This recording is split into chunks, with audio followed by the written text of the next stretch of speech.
94.5 Radio Nuru FM Tanga, kituo cha hikma. Alhamdulillah alladhi khalaqa al-khalqa fa ahsahum adada, alladhi lam yattakhidh sahibatan wala walada, in kullu man fi as-samawati wal ardi illa ati ar-rahmani abada, laqad ahsahum addahum adda wa kulluhum atihi yawm al-qiyamati farda. أشهد أن لا إله إلا الله وحده لا شريك له ولا نذر له ولا ندى وأشهد أن محمدا عبده ورسوله ثم سجوجا أما بعد. والسلام عليكم ورحمة الله وبركاته. Ndugu yangu msikilizaji pamoja ndugu yangu mtazamaji yako, sasa nimefahamu billahi taala tukiwa katika mfululizo wa kipindi ambacho kinakujia katika siku kama ya leo, siku ya Jumatatu wa saa kama huu. Leo tuna mada ambayo inazungumzia hawa ni chanzo cha utulivu, chanzo cha maendeleo katika ardhi ya Allah subhanahu wa ta'ala. Lakini upande wa pili pia hao nao pia ndio chanzo cha vurugu, ndio chanzo cha tutasema watu kuwa na vipindi vigumu katika ardhi ya Allah subhanahu wa ta'ala. Katika fiqhi nzuri ya Imamu Ahmad rahmatullahi alayhi alizungumza maneno mazito yakinukuliwa na wanawazuoni mbalimbali wakisema kwamba lau kanat liya da'watun mustajaba, lau kama Allah angekuwa amenipa dua, maombi ambayo nikiweza kuomba Allah subhanahu wa ta'ala ataitikia maombi yangu, basi ningemuombea kiongozi. Ningemuombea kiongozi kwa sababu kufanikiwa kwake ndiyo kufanikiwa kwa raia wote. Na hili jambo ni jambo moja kubwa sana. Wanawazuoni waliopita walikuwa wakiombea viongozi sana, kwa sababu kukaa wao vizuri basi ndiyo kukaa vizuri kwa watu walio chini.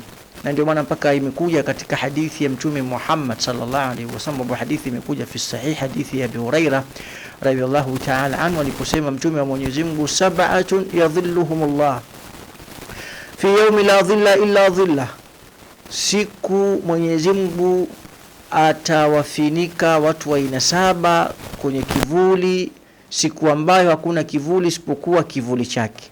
Ndani ya watu aina saba Mtume wa Mwenyezi Mungu akamtanguliza akasema imamu adil, kiongozi mwadilifu. Kiongozi akishakuwa mwadilifu ndio chanzo cha maendeleo, ndio chanzo cha utulivu. Kwa hiyo imamu adil. Na uadilifu wa uongozi unafanana na watu kwenye vipindi vyao walivyokuwa wanaishi na watu. Huwezi kuwa kipindi chetu katika kiongozi ambaye na uadilifu wa Abu Bakari, kwa sababu hata hayo siku moja Muawiya bin Abi Sufyani radhiyallahu ta'ala anhu aliambiwa, mbona wewe Muawiya huendi sawa kama vile walivyokuwa Abu Bakari na Umar na Uthman na Ali ibn Abi Talib? Akamwambia swala zuri kabisa, ambia shartun bi shartin, sharti kwa sharti, man arada an akuna mithla Abu Bakri faliyakun huwa kasaad. Sharti kwa sharti, anataka mimi niwe kama vile Abu Bakar, mbona ndio sharti yenu? Na mimi naombeeni na nyinyi kuweni kama vile Saad ibn Abi Waqas, au kuweni kama vile Zaid Abdurrahman ibn Auf, kuweni hivyo. Kwa leo inaonekana katika kiumbe namba moja ambaye mafanikio yake, utulivu wake, salaha yake ni salaha ya watu wengi, kiongozi. Na ndio maana mpaka imekuja katika Mtume alipogawa masuhulia katika hadithi ya Abdullah ibn Umar radhiyallahu anhuma, aliposema kwamba kullukum ra'i wa kullukum mas'ulun an ra'iyati, nyote ni wachunga na nyote mtaulizwa kile ambacho mmekichunga. Kisha Mtume wa Mwenyezi Mungu alayhi salatu wasalam akaanza kutanguliza akasema, fal imamu ra'i wa huwa mas'ulun an ra'iyati. Na imamu hapa si imamu wa msikiti, asla ilikuwa tunabuzia imamu, kuna riwaya imekuja fal amiru ra'i, kwamba kiongozi kama vile rais, mtawala, sultan, kwamba yeye ni mchunga, wa huwa mas'ulun an ra'iyati, ataulizwa kile ambacho amekichunga. Kwa hiyo mtu namba moja kabisa ambaye anaonekana anakuwa wema wake unawaenea watu wengi sana ni Salah al-Amir, Salah al-Imam, kiongozi. Na ndio maana kwamba watu wengi sana wanakosea kuwalani viongozi wao, kwa sababu unapomlani kiongozi kama vile unataka kupigana na dereva, alafu gari iko katika miporomoko, gari ipo ndani katika madaraja, gari katika spidi kubwa, alafu uende wamgombesha wampige makofi. Hii ni kuonesha unahatarisha walio ndani ya usafiri wote kuweza kuwafanya waanguke, wasababishie matatizo. Kwa nini? Huyu sukani yake alioshika, akili yake aliyokuwa nayo, kuna idadi ya watu karibu 50 wote kama vile zile nafsi zao zipo katika mikono yake. Pamoja vifo ni Allah jalla jalalu ndio kapanga, ni yeye kukuwa amekaa pale, na mpaka inawezekana kama kupewa salaha ya kuendesha kile chombo, ni kuonesha kwamba takiwa tuweze kumuombea, kwa sababu utulivu wake ndiyo sababu ya kufika amani katika eneo husika. Kwa hiyo Imam Ahmad rahmatullahi alayhi fiqh yake mbali asema, wallahi leo kama Mwenyezi Mungu angekuwa amenipa ombi moja tu, kama nikiliomba basi Allah atanikubalia, simuombei mamangu, simuombei babangu, wala sijiombei mimi mwenyewe, nitaombea mtu mmoja ambaye ni rais, nitaongea mtu mmoja ambaye ni kiongozi, kwa sababu wema wake, utulivu wake, uadilifu wake, hii dua ikimpata, kuna viumbe vizazi na vizazi vinaweza vikafaidika na wema huu. Kwa hiyo hata hii siasa ya kuwatusi viongozi, kuwatukana, hii sio siasa nzuri, kwa sababu inakwenda kabisa kuweza kuvuruga madrasa ile ambayo ya waja wema ambao walikuwa wakiweza kujifunza na kuweza kuwalea na kuweza kuwaombea dua. Mimi katika baadhi ya nchi mbalimbali, imamu hashuki mpaka atoe dua ya kuweza kumuombea kiongozi, na hii ni ishara njema ya kuonesha kizazi kilivyolelewa. Tasikia mwisho Mwenyezi Mungu basi ampe salaha kiongozi wetu fulani fulani fulani. Nchi mbalimbali wanafanya tofauti na mimbari zetu leo. Mimbari zetu leo zimejaa laana sana, au kunyamaza kimya, kwa sababu nsiwafiche ndugu zangu wasikilizaji pamoja na watazamaji, kupewa uongozi na majukumu ni jambo moja kubwa sana, na huwezi kufika pale mpaka Mwenyezi Mungu mwenyewe atake. Qulillahumma malikal mulk tu'til mulka man tasha, waambie mfalme wa falme, unampa ufalme yule unamtaka. Tanzi'u, na vile vile unamnyang'anya kwenye ufalme unamtaka.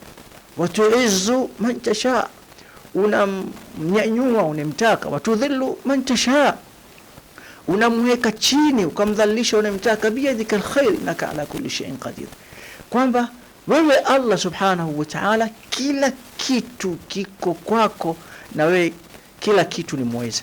Kwa hiyo katika mtu namba moja kabisa, salaha yake, utulivu wake, uadilifu wake ndiye unawaenea watu wengi kabisa.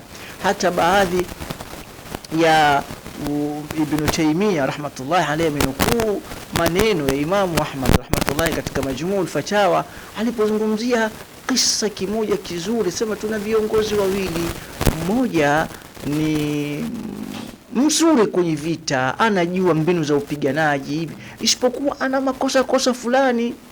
Kisha wakasema kuna mwingine ni mtulivu, mcha Mungu, lakini hajui chochote kwenye masala ya kivita wala nini, tumpe nani? Imamu Ahmad rahmatullahi alayhi ambaye amenukuu Ibn Taymiyyah akasema hivi, wakupewa ni huyu ambaye anajua kuweza kuwaendesha watu vizuri, kwa sababu mapungufu yake ni yeye na Mola wake. Lakini huu akiwa hajui kuongoza watu vizuri, basi itakuwa kuna maafa makubwa sana. Kwa ndugu yangu msikilizaji na ndugu yangu mtazamaji, katika baadhi ya vitu ambavyo ni vikubwa sana, vikubwa, mimi leo nawezekana nazungumzia watu hawa wanne. Wawili wanaambatana na ngazi ya kisiasa, wawili wanaambatana na ngazi ya kijamii. Hawa watu ni watu wa ajabu sana. Lakini wa kwanza ni amir. Nikimzungumzia amir, namzungumzia amiri kwa ngazi zote, kuanzia ngazi ya juu kabisa kama vile rais wa dola au sultan, au namzungumzia kadhi mkubwa, namzungumzia rais wa jumuiya. Hawa wote ni watu ambao wakuombewa dua sana, kuanzia wa juu kabisa ambao rais, na kuwafuatia walio chini. Lakini vile vile katika baadhi ya mambo mazuri ambayo siwezi kuyavuka bila kuweza kuyasema katika redio yetu ya Nuru, redio ya hikma, redio bora kabisa, katika baadhi ya vitu vizuri kabisa ambayo Mwenyezi Mungu ameturuzuku katika kipindi hichi ni kuweza kupata uongozi mwema wa mama mchapakazi Dr. Mama Samia Suluhu Hassan. Kazi anayoipiga ni kubwa mno, kubwa, na ni mmoja, kama ingelikuwa tutakuwa tuwe waadilifu tuweze kumuombea sana, kwa sababu kiukweli kuna mambo mengi ambayo huwezi kuyazungumza, lakini kuna mambo mengi mazuri ambayo twayajua, na mengine kwa sababu hatuko mbali na sehemu za maamuzi, lakini kuna mambo mengi ambayo ameweza kuyafanya mazuri sana, mazuri kwa Tanzania kwa ujumla, bali hata kwa Tanga kama vile Tanga.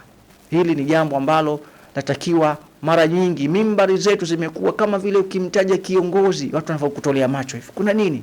Wallahi kuna baadhi ya nchi zilipoamua kufanya vurugu na viongozi wao, huwezi kuamini, mpaka leo zinatamani nuru ya amani, inatamani utulivu kwa sababu ya kuweza kuyafanya waliyofanya. Kwa hiyo nukta ya kwanza, kiongozi, mtu wa mwanzo kabisa aliweza kutajwa na fiqh hii ya madrasa ya Imamu Ahmad rahmatullah alayhi, kama na maombi ambayo nikimuomba Allah ananikubalia, basi mtu wa mwanzo ningemuombea kiongozi, kwa sababu wema wake sio peke yake, na kama itakuwa ni uadilifu wake, muombea uadilifu, basi uadilifu utagusa vizazi na vizazi. Napigia mfano wa mtu ambaye anaweza kuminyana na dereva wakati gari ipo ndani ya spidi, mwisho yote manake ni kuweza kusababisha vifo vya watu wengi. Nukta ya pili, mtu wa pili ambaye inahesabika ni katika viumbe muhimu sana, na hii nikizungumza upande wa pili, kama kiumbe huyu akiwa muovu, basi maafa yake ni makubwa. Mpaka kuna kauli inasemwa, an-nasu ala siyasati mulukiha, an-nasu ala siyasati mulukiha, watu wanafuata siasa, wanafuata desturi za watawala wao. Mtawala akiwa ni mtu wa ujenzi sana, watu watajenga sana. Ikiwa mtawala anapenda michezo sana, basi watu watafanikiwa katika michezo. Mtawala akiwa ni mtu ambaye anapenda mambo ya dini sana, basi watu watajenga misikiti kwa wingi na visima, ili mradi hivyo. Watu mara nyingi wanakuwa na siasa za watawala wao, na watu mpaka kusema hivyo sababu wamefanya tafiti kuangalia watawala waliopita, mara nyingi sana mfumo ndio unatengeneza kizazi kiishi namna gani. Kwa hiyo upande wa pili, lau kama kiumbe huyu akaandamwa na maombi ya laana, alafu na zile zikampata akawa muovu, basi maovu yale sio kwa kipekee yake, yatawagusa watu wengi sana. Mimi nimzungumzie katika baadhi ya tawala ambao ilikuwa ni mbaya duniani. Hakuja pita tawala mbaya katika historia kama tawala ya Firaun, sababu mpaka imetajwa kwenye Qur'ani, qala Allah Ta'ala, inna fir'auna ala fil ard waja'ala ahlaha shi'a. Firaun alijikweza, akafanya kibri katika ardhi na akawagawa watu wake, yastadhifu ta'ifatan minhum, kuna kundi akalifanya ni kundi la utumwa, yudhabihu abnaahum wa yastahi nisaahum, akiwachinjia watoto wao. Mwanamke akishika ujauzito tayari anaandamwa mpaka ajifungue, akiwa ni mtoto wa kiume tu anauliwa. Huu utawala ulikuwa mbaya kupitiliza, mpaka Mwenyezi Mungu Subhanahu wa Ta'ala alipofikia hatua ya mwisho, Mwenyezi Mungu ni kuja kumwangamiza, akaangamizwa yeye na wale wafuasi aliokuwa nao. Kwa hiyo nukta ya mwanzo ni tuwaandame viongozi wetu kwa maombi. Tunapopanda kwenye mimbari, tunapofanya vipindi vya redio, hata hapa kuwa na utulivu kama hivi, maana kuna juhudi kubwa ambazo zinafanyika. Mimi siku moja ndugu yangu ya Abu Munzir, niko hapa maeneo ya Zaharau, hapa ni maeneo ya baina ya Zaharau na Tamta, hapa kwenye kinjia cha kuelekea Msambweni hapa. Nakuta pana trafiki pale amesimama asubuhi, anapitisha watoto, anakwenda huku, wanakwenda Msambweni na wachukua na wavusha kwenda huku. Kuna wanatoka Msambweni na kwenda shule ya boda na wapitisha, vuka rudi mpaka wale msikufiche ile roho tu ya kuona kwamba huyu trafiki ambaye kasimama njiani anayewavusha watoto, wazazi wenyewe wako usingizini wamelala, hana mtoto wa mjomba pale, hana mtoto wa dadake, hana nini, ni ile roho ya watoto wapiti wakiwa ndani ya amani. Katika jambo la ajabu, kuna mmoja alipita pale, maana sasa hivi ukionekana wamsifu traffic pia kama wamsifu mtu ambaye si hastahiki. Kapita na basikeli kataka kugonga mtoto, ile traffic kachukia, kaishika basikeli, katoa vali, katoa upepo, katafuna, katupa, kamgombesha jamaa anakokota basikeli. Wala anagombesha mtoto wala hamuhusu kamwe.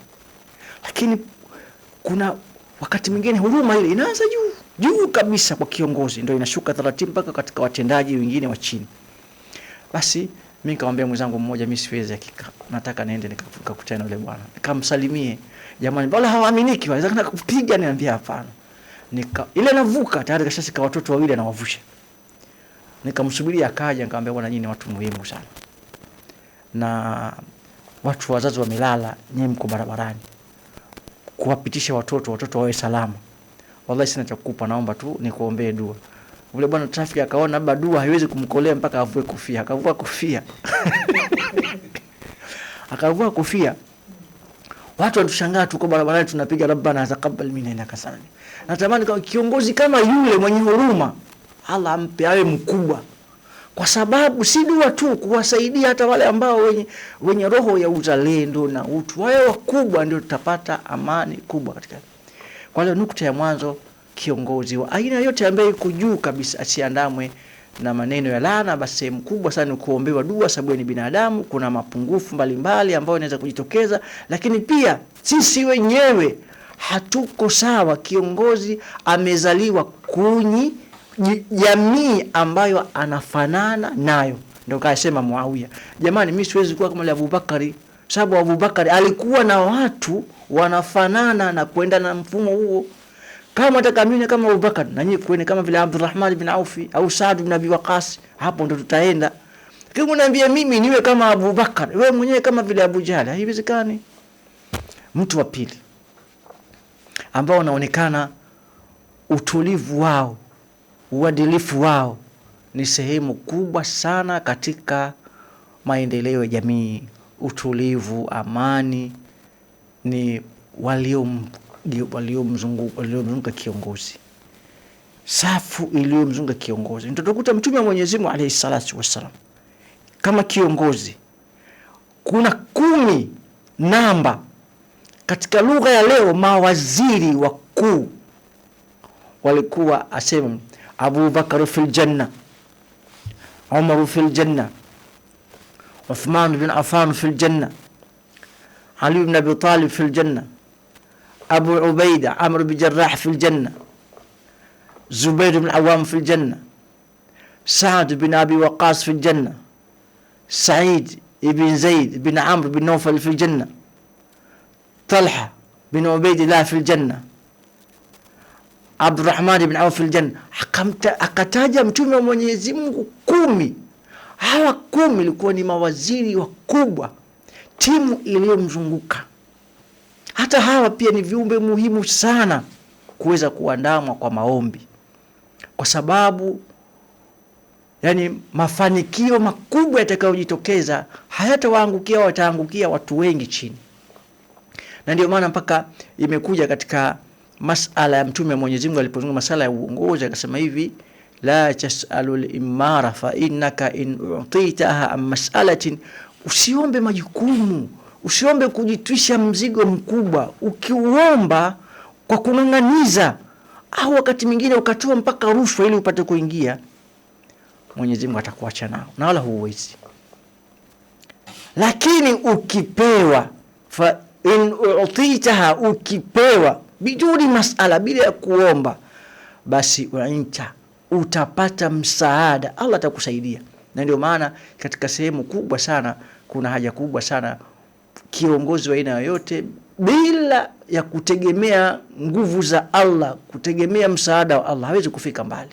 Na ndio maana anahitaji viongozi wapate tasdidi, wapate taufiki ya Allah subhanahu wa ta'ala katika kuweza kufika sehemu ya mbali. Kwa hiyo ni sehemu ya pili katika upande wa eneo la utawala, kiongozi lakini na watu ambao wamemzunguka. Ndio maana mpaka imekuja kwenye Qur'ani alipotajwa Firaun, aliposema kwamba Firaun amejitakabari katika ardhi akajifanya yuko juu, lakini hapo hapo Mwenyezi Mungu akazungumzia kwamba hakika Firaun na Hamana wa junudahuma kanu khatiin.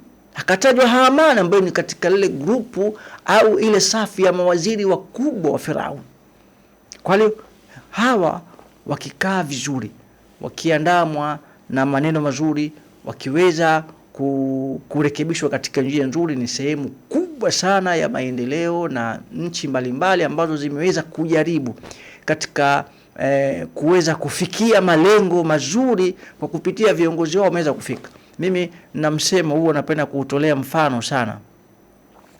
Kiongozi yoyote ambaye kuna watu watakawaje wafanye vurugu ili eti wafanye marekebisho, mara nyingi hawafanikiwi, hapati taufiki. Nafikiri kuna muhadhara niliufanya katika Radio Nuru, na inawezekana leo ni katika sehemu ya nukta hizo.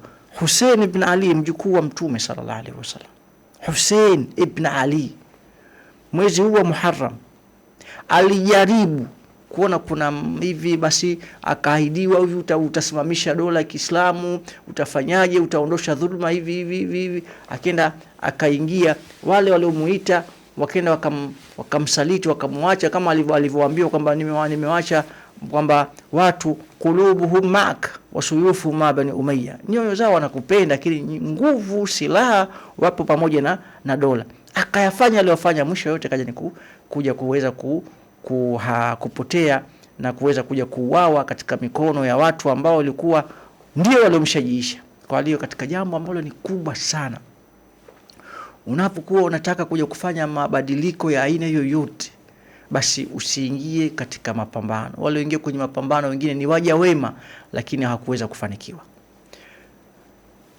Viumbe wawili ambao ni katika upande wa jamii, rijalul a'mal, wafanya biashara wakubwa. Na ndugu yangu mtazamaji, ndugu yangu msikilizaji, haya yote ni taamulati za aya za Qur'ani na katika historia. Yani ni kuweza kufanya uchambuzi kwenye sura al-Qur'an al-Karim ambazo zinatupa maelekezo haya tunayozungumza. Hawa watu wanne hawa nokawataja ni watu viumbe hatari sana, na wala tusicheze nao kuweza kuwaombea maombi mabaya, kwa sababu maombi tukiomba mabaya inawezekana sisi ndio tutakopata madhara.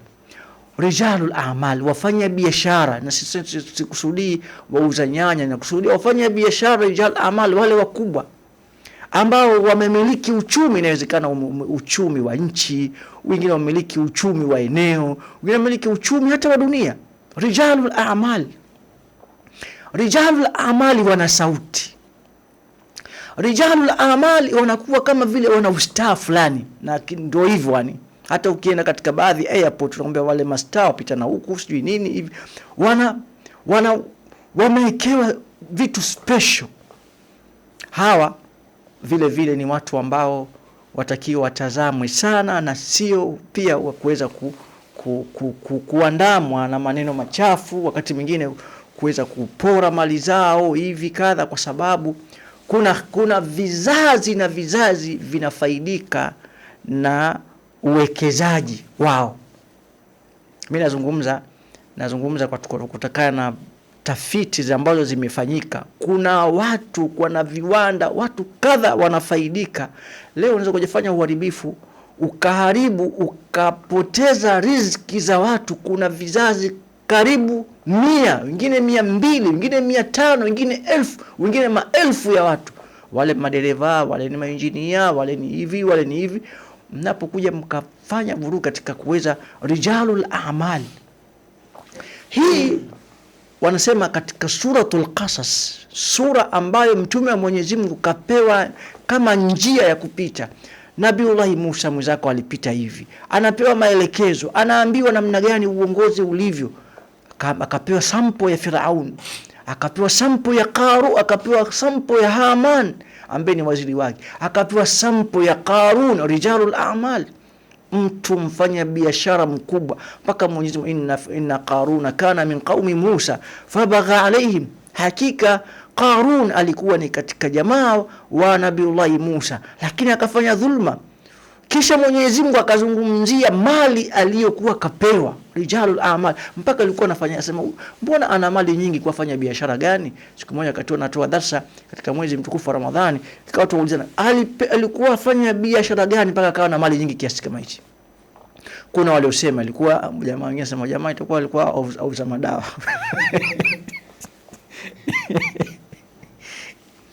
lakini kipindi hicho wallahi alikuwa ni madawa aina gani? Ala kuli hali, kuna waliosema alikuwa ni mchimbaji madini, na takriban kauli hii imebebwa na wengi katika mufassirin. Ala kuli hali, kwa hiyo alikuwa na mali nyingi, akafanya mambo, akataka kuharibu watu. Hawa watu wakiwa ni wema, wakiwa wameshika uchumi huo kauelekeza katika islahi ya watu, kuna riziki zitapatikana, tabia hata nzuri za watu zinapatikana. Lakini wakiwa ni wachafu, inakuwa ni chanzo cha uchafu mkubwa. Qarun ataka kuwa mpaka watu ambao walikuwa na imani wakatetereka. Qala Allahu ta'ala, fakharaja ala qaumihi fi zinati, akatoka kwa watu wake kwenye mapambo yake. Qala alladhina yuriduna hayata dunya, wakasema wale ambao wanataka maisha ya dunia, ya laitana mithla ma utiya Qarun inna ladhu hadhin adhim, mzee tukapata bahati kubwa jamani. Mpaka wakatokea kizazi cha wanawachuoni wakasimama kati ya wale na Qarun, wakambe wailakum thawabullah, msiyaone haya ni mambo ya kupita. Lakini alifanya vishawishi ya vitu fulani kuweza kupoteza jamii. Star huyu mfanye biashara akiwa hatambui Mungu, star huyu ambaye hamjui Allah, kapewa uchumi upo mikononi mwa mtu ambaye hana dini, athari yake inakuwa kubwa sana. Mfano wake umepigwa kwenye Qarun, mpaka Mwenyezi Mungu Subhanahu wa Ta'ala, qala Allah Ta'ala, fakhasafna bihi wa bidarihi al-ard, tukaja tukamzamisha yeye pamoja na nyumba yake katika ardhi, kamzamisha.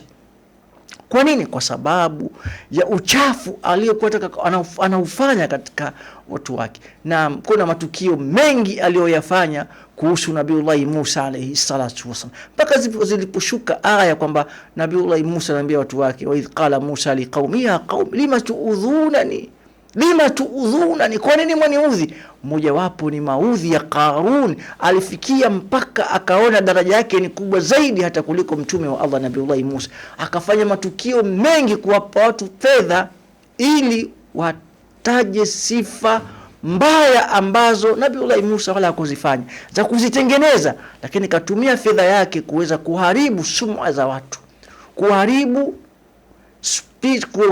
CV za watu, kama vile Nabiullah Musa alayhi salam. Ukisoma hii aya tu unaona uzito wake, na kama utarudi katika aya nyingine utaona Allah mpaka kwamba Nabiullah Musa aliudhiwa sana, akatoa mfano. Qala Allahu Ta'ala, ya ayyuhalladhina amanu la takunu kalladhina adhaw Musa, enyi ambao mmeamini msiwe kama wale ambao wamemuudhi Nabiullah Musa. Enyi ambao mmeamini msimuudhi mtume wenu Muhammad kama vile ambao wamemuudhi Nabiullah Musa. Fabarra'ahu Allahu mimma qalu wa kana inda Allahi wajiha, Allah akamtakasa kwa wale ambao wameyasema, na mbele ya Mwenyezi Mungu yuko ana cheo kikubwa mbele Allah Subhanahu wa Ta'ala. Kwa hiyo mtu wa pili ambaye anahesabika ni mtu wa kwanza katika upande wa jamii, rijalul a'mal, watu walioshika uchumi alafu hawamjui Allah. Hawa wakiwa wanamjua Allah, kuna mafanikio makubwa duniani, kuna riziki nyingi za watu zitapatikana kwa wepesi. Kuna watu wengi ambao walikuwa wakose kazi watapata kazi kwa sababu ya kufungua makampuni mbalimbali, mataasisi mbalimbali. Kuna watu wanaweza, kuna wengine watafaidika hata bila kufanya kazi yoyote, kwa sababu tu kutakuwa kuna khairati inakuwa inaenea katika jamii. Lakini mtu wa nne ambaye ni mtu wa pili katika upande wa jamii, tumezungumzia watu wawili wengine katika mifumo ya maamuzi, fanya kataza, alafu tuwaingia watu wawili kwenye jamii. Wengine ni sanaa, au tutazungumza msanii. Sanaa, kuna sanaa za shairi zilikuwepo zama za Mtume Muhammad sallallahu alaihi wasallam. Walikuwa mpaka Mtume wa Mwenyezi Mungu, mtu kipaji chake cha sanaa cha kuweza kutunga mashairi ambayo yalikuwa yanatetea dini ya Uislamu, yalikuwa na athari kubwa mpaka Mtume amesema ujum ruh al-Qudus ma'ak, waseme wataje Jibril yuko pamoja na mtu wa sanaa aambiwa Samboni ya Hassan, ujum ya Hassan wa ruh al-Qudus ma'aka. Mwenyewe alikuwa anajifakharisha Hassan kwamba hivyo, naambiwa ni wazungumze vibaya mambo yao wanaoyafanya washirikina, na ruh al-Qudus ambaye ni Jibril pia unaye wewe, yuko anakusaidia. Kwa hiyo sanaa, na hapa tunaiangalia sanaa katika upande, ikiwa sanaa imejengwa katika mfumo inaelekeza kizazi katika eneo zuri. Leo subhanallah, sanaa yetu kuna mambo makubwa. Sanaa yetu ni kutangaza uzinzi, sanaa yetu ni kutangaza ulevi, sababu huonekani kama ni msanii kama ulevi, huonekani kama ni msanii kama itakuwa huwezi kufanya jambo lile ukaona mwanamke yuko tupu, mara mwaoga, mara mafanyaje, mara matembea kwenye boti, mara mmefanyaje. Hiji mbali ukiangalia na huo muziki wenyewe na hizo nyimbo, hadithi wala haraji. Kwa hawa watu ukiwatazama kama ni vioo kwenye jamii kama wanavyojiita wenyewe, lakini kwa upande fulani ni watu wabaya wanapokuwa, kwa sababu watu wengi wanatazama. Hebu niambie, ni nani asomjua fulani? Na sina haja kumtaja, lakini nani usiyomjua huyo unamfikiria? Nani ambaye hamjui? Watu wote wanamjua, lakini tazama mambo anayoyafanya. Achana kwamba ana masala ya dini ya Uislamu au Kristo, kimaumbile ya kibinadamu. Mambo hayo ni mambo mengine ya chumbani, au wimbo pia utako wimbo ni wimbo ambao umuimbie mkeo chumbani, lakini sio wimbo ambao utoke nje ufanyaje. Mimi katika baadhi nikizungumzia sanaa, nazungumzia sanaa ambayo ilikuwepo, na sanaa ile ilielekeza kwenye mambo makubwa. Nimzungumzie mmoja katika baadhi ambao walioambiwa na Mtume wa Mwenyezi Mungu ujum ruhul qudus ma'ak. Hassan anapiga beti nzuri kuwasifu masahabi, asema adibna khailana illam tarawha tuthiru an-naqa maw'iduha kada'u yubarina al-asinnatu mus'idatin ala aktafi al-aslu adh-dhima'u tadhallu jiyaduna mutamattirat tulattimuhunna bil khumuri an-nisa'u fa imma tu'ridu anna tamarna wa kana al-fathu wa inkashafa al-ghita'u lana fi kulli yawmin mimma 'add qitalun أو سباب أو هجاء فنحكم بالقوافي منهجانا ونضرب حين تختلط الدماء. يعني anazungumzia mambo ya kutetea mambo mazuri, shiyam wal akhlaq. Azungumzia mambo ya kuonesha namna gani utofauti baina ya mazingira mazuri na mazingira mabaya.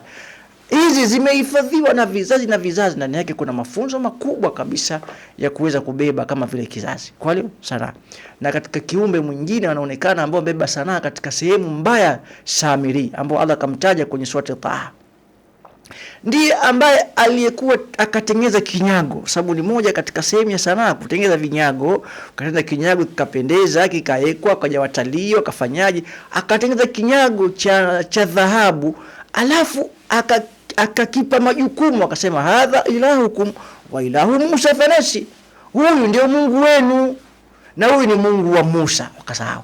Na katika jambo kinachoshangaa, bwana Israeli na ng'ombe, sijui na ng'ombe wanatatizo gani. Huku wameua mtu, wakaambiwa wachinje ng'ombe, wakaambiwa wachinje ng'ombe, wakawa na maswali mengi na ng'ombe. Huku tena wameambiwa huyo ng'ombe yule aliambiwa wamchinje, huku anakuja tena anakuja kumwabudu, wakaambiwa hadha ilahukum wa ilahu Musa fanasi. Eti tu ni ng'ombe wa maajabu, kaekwa, katengenezwa, kaekewa mifumo, akipigwa na upepo alia kama ng'ombe, afu ni wa dhahabu. Wakawa wasema lan nabra alayhi akifina hatta yarja ilaina Musa, hatuondoke kufanya ibada ya itikafu ya kumwabudu huyu mpaka Musa arudi. Nini? Sanaa ya Samiri.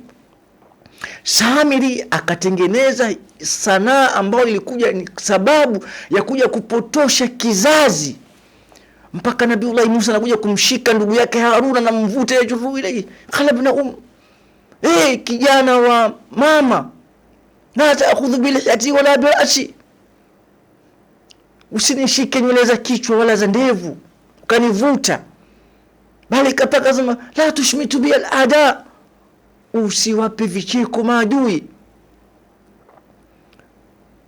Walikaribia hawa kuniua, innal qauma stadhafuni, hawa watu walinifanya kama mnyonge, wakadu yaktuluna, ni kidogo waniue, kwa sababu ya kufitinika na kinyago hichi.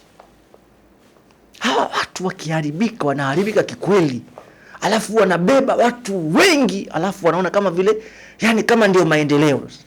Sasa hivi kupanda kwenye mabasi, kuwekewa hizo nini hivi kadha, yani ndio kama hawa watu wakikaa vizuri, sanaa ikikaa vizuri, ina uwezo kuwatengeneza kizazi, kawa kizazi cha ucha Mungu, kikawa na maadili, kizazi ambacho mimi nazungumzia kama shekhe, lakini nazungumzia kama vile maumbile. Wakati mwingine hata kama mtu mwingine hana dini, kuna vitu vyafanyika, umekaa na mama yako ndani ya gari, huwezi kuangalia, alafu ni jambo la kawaida. Kwa leo ndugu yangu mtazamaji, watu wanne hawa, wawili ni katika masala mfumo wa utawala, kuamrisha na kukataza, kiongozi na baraza la mawaziri. Watu wengine wawili ni watu wa kijamii, wafanya biashara wakubwa na watu wa sanaa. Hawa watu wakitengenea, dunia inakuwa na amani sana. Na ndio maana kwamba sehemu kubwa ya mwanzo tuanze kumuombea rais vizuri pamoja na baraza vizuri, kwa sababu ndio wanakuja kuzalika hawa watu wengine wakawa wazuri, na wao watakuja wafanya biashara watakuwa wazuri, sababu wametengenezewa mifumo mizuri. Watakuja kutengeneza hawa tambue kinyago hichi bwana kija kifai, nyimbo hii imekaguliwa haifai kusikiliza, kwa sababu nyimbo zinaingizwa zinakaguliwa, anayekagua ni nani?